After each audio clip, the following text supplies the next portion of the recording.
लोगों को पता चलना चाहिए चौधरी के बेटे की शादी है, इस इलाके में हमारा बड़ा नाम है।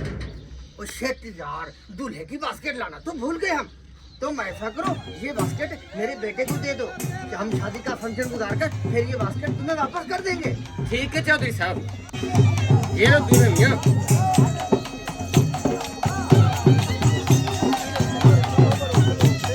चलो फेरे दे, बहुत लेट हो चुके हैं।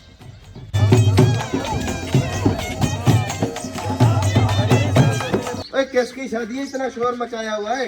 और शादी तो चौधरी ने किया है, लेकिन बास्केट मेरी है।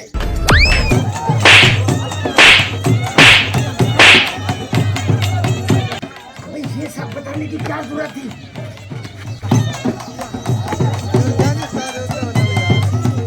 ओ भाई शादी किसकी है? ओ भाई साहब, शादी तो चौधरी की है, लेकिन बास्केट भी उन्हें दी है।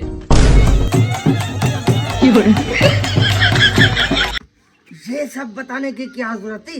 बास्केट का जिक्र करके तुमने लोगों को और भी शक में डाल दिया है।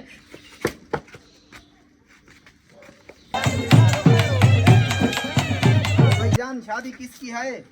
ओ भाई साहब, शादी तो चौधरी दी है, लेकिन बास्केट भी उन्हें दी है।